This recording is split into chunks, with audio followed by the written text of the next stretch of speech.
એટલે યજમાનને પણ પ્રણામ કરી અને એની અંદર નારાયણના દર્શન કરવાના અને સાક્ષાત લક્ષ્મીજીના દર્શન કરવાના.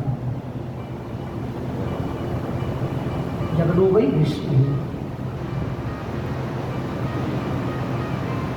યજમાન જ ન હોય તો યજ્ઞ ક્યાંથી થવાના છે? 10મા સ્કંદની અંદર આગળ આવશે યજ્ઞ વિશે પણ 7 પ્રકારના યજ્ઞો છે. 7 પ્રકારના અગ્નિ છે. યજ્ઞની અંદર જ્યારે જ્યારે પણ યજ્ઞ કરીએ ત્યારે ક્રવ્યાગ નામનું અગ્નિ બહાર કાઢીએ છીએ.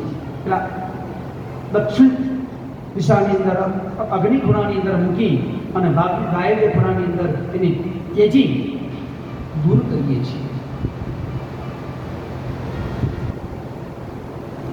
વૈશ્વાનર નામનો અગ્નિ આપણા જઠરાગ્નિની અંદર છે. આપણે જ્યારે ભોજન કરીએ ત્યારે આપણે શ્લોકો બોલીએ છીએ. અહમ વૈશ્વાનરો પ્રાણીનામ દેહમાસ્તૃત પ્રાણાપાન સમાયુક્ત પચામન્નમ.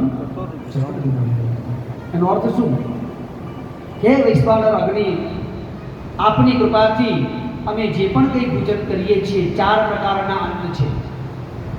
ચાવીને ખવાતું અન્ન, ચૂસીને ખવાતું અન્ન, ચાટીને ખવાતું અન્ન, પીને ખવાતું અન્ન,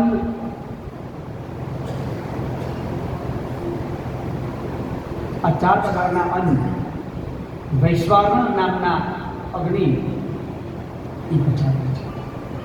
શંકરાચાર્યએ 5 દેવતાઓનું પૂજન પંચાયત કરી. ટૂંકમાં બહુ ઘણું બધું વિસ્તૃત છે પણ ટૂંકમાં ગણપતિની પૂજા કરી. ગણપતિ છે શેનું તત્વ છે? પૃથ્વી તત્વ છે. જે વ્યક્તિ ભગવાન ગણપતિની પૂજા કરે એને સંતતિ અને સંપત્તિની ખોટ ન રહે. અને એ મૂલાધાર ચક્રની અંદર રહે છે. અને એનો કલર કેવો? લાલ. જેનો મૂલાધાર ચક્ર બરોબર ન હોય એને સંતાન થવામાં તકલીફ પડે.